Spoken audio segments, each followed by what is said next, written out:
Greetings, beloved Feng Shui lovers. I am so grateful to be here with you and to be talking about Feng Shui.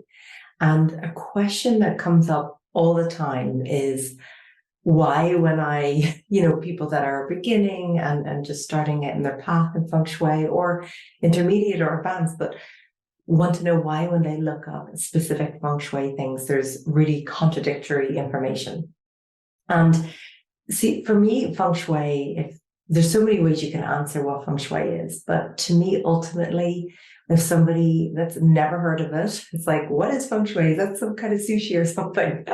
That's a question I've been asked before. To me, the expression of what Feng Shui is just like you step into your home and you're just receiving this embrace, this love. You feel safe. You feel inspired when you enter your home, to be able to feel what you need to feel and heal what you need to heal, and joy and celebrate. And that's what good Feng Shui is, when you feel that way in your space. I mean, there's lots of ways you can answer that. Of course, it's good energy flow and it's harmonizing and having more harmony in the home. To me, it's really about, if we go back thousands of years, we lived on the land. We lived with complete harmony with the land. And we looked to the herbs and we had such deep communion with the land and the plant life and the animal kingdom that we just knew what herbs were needed for what, right? But nowadays people go so much from their home to their car, to their work, back into their car and their home. And that deep connection with nature is lost. And that's why diseases and things come up. So one of the things that's so important in Feng Shui is bringing us back into the elements within our home, the water, like the streams and the rivers, the crystals, like the rocks, right? The flowers, bringing them inside. So we have that oxygenation and the carbon dioxide is taken away. And the natural light, fresh air coming into the space, these indoor, outdoor spaces. And so bringing that inside, but also always inviting us to be out in nature. And part of Feng Shui is really connecting with the land that our home is on, or that the building is on, and the ancestors of the land there. And the soul of the home. And there's always a soul agreement. We all know that if we go to rent or buy a home, we could go in and out of lots and lots of homes. Like, no, that's not it. And then we'll walk into a home and it could be very similar to other homes that we've been in, but it's just like, I am home. It's just like you see where your picture and your sofa and your bed are going to go, because there's a soul agreement in place. And there's also a vibrational alignment. Because, I mean, I think pretty much all of us have experienced like some kind of hardship and trauma in our lives. And land can hold on to that. If there was experiences of trauma on the land, like war, or just the way the building was quite done abruptly on the land, without consciousness brought into it, the land, the home can experience that too. So when there's a vibrational match, we feel that connection. Just like in Eckhart Tolle's work, where he talks about pain bodies and people come together with similar pain bodies. Well, it's the same thing with the land. It's the same thing with our homes. And it's like we come into these homes to help heal them. We clear it and we cleanse it and we love on them. But they're doing the same to us. And I always say with the work with the land is, we talk about land healing, right? But it's like, really, the land is healing us. And it's just that as we heal the land, it heals us. Just like as, for all of you that do energy work, as we send energy, we are receiving it at the same time. So there's so many ways to understand what Feng Shui is. And to me, it's really about creating a sanctuary, a sacred space that, we don't really have control of all the energies in the world, right? And when we go into stores and restaurants, but we do in our own home. We do get to choose what we bring into it and how it feels and the colors and That we do have conscious choice on, creating altars, creating the beauty and the inspiration in our space, creating the nourishment and the comfort. So that to me, beloveds, is what the truest heart of Feng Shui is. But what I'd like to do now is I'd like to kind of demystify what the different schools of Feng Shui are. So the original form of Feng Shui, which pretty much all Feng Shui practitioners use, and I've traveled around the world studying sacred sites, and I really feel like whether it's Delphi, Greece, or it's Machu Picchu in Peru, or Temple of Heaven in China, like they all follow the same, where we want to have support behind us, wall, or as we'd say in Feng Shui, mountain support. So whether it's our desk, we want to have a solid wall behind us, or when we're sleeping at night, we want to have a solid headboard, or, so there's this, what we call it in Feng Shui is mountain energy. So the form Feng Shui describes the lay of the land. Where are the water? Where is the mountains? And is the home supported from behind and at the sides? And is it expansive so we can receive energy and opportunities and love and abundance coming our way? So a lot of the time, a house that's on a corner or something, it's like missing one of the sides. And so it's missing energy. So we have to intentionally build that up, or else the occupants will really feel a lot of Sha energy. There's Qi, which is the positive flow, but the Sha is the inauspicious flow on them. So that dates back to at least 6,000 years. But really, if you look back to any of these sacred sites around the world, they are built with knowing that it's like we're protected from behind, and even practically we're protected from the wind and the rain once we have a mountain behind us, or really tall trees, right? And at the sides, but open and expansive so the light can come in. So that is called form Feng Shui. And pretty much every Feng Shui practitioner takes that into account. Now, through the International Feng Shui School, we teach about form school, because that's very important, the lay of the land, the energy of the land. But then the original form of Feng Shui is called classical or traditional, and we also teach this at the school. And this dates back at least 4,000 to 5,000 years. And this is the Yang version of Feng Shui, right, for living people. And it's all based on degrees, the direction that the building faces, that your home faces, like the most expansive, the open, smiling face of the building, right? And so that degrees that it sits and faces in, and the exact year that the roof went on.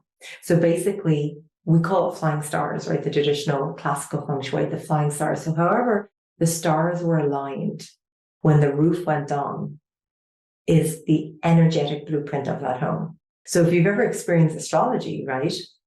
Astrology is based on the moment we take our first breath in the world. It's like our whole destiny, our whole chart is laid out. Well, it's the same thing in a home. The moment the roof goes on, that energy cycle, it's like the home taking its first breath, and that is the energetic blueprint of the home. And we calculate that out based on the year the home is built, based on the directions, and we float specific numbers, and the numbers represent elements, and the elements represent specific energies and relationship energies and health energies and wealth energies, and there's positive energies and inauspicious energies. So that is the classical traditional Feng Shui when we decide where the elements go. So, and it's not related to, it is related to directions, but it's all based on the compass direction. So time and space to get the energetic blueprint of the home. And what's so powerful about this is it's not all homes are the same. Every single home has its own specific vibration based on where it faces, when it was built, the occupants that live in there, what is their destiny, the land that it's built upon, how the stars were aligned. So that's traditional classical Feng Shui. Now, another school of Feng Shui that a lot of books that you might have read is called the Black Set Feng Shui. And that was created by Master Lin Yu, a wonderful Feng Shui master who passed away a number of years ago, but he created the Black Set Feng Shui. And that was created about 50 years ago, because coming from China, he really wanted to kind of simplify the style of Feng Shui. So if you've ever picked up a book and it's like the front door is career and the back corner, is wealth, and the other back corner is relationship. And there's specific elements, and they do a lot of rituals and ceremonies. So that specific style of Feng Shui is about 50 years, maybe about 60 years now. But it would dictate to the same remedies going in to a home, right? So you couldn't do classical flying star and black set because they would be very contradictory as far as the remedies that would go in. The classical traditional is based on the energetic blueprint of that home.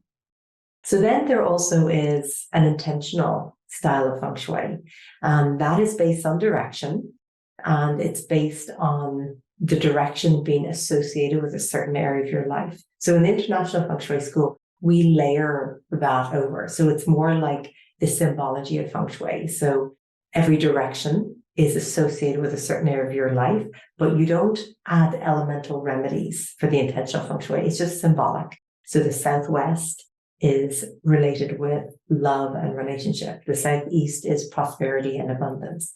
The South is fame and how you share your light with the world. The center is like health and wholeness.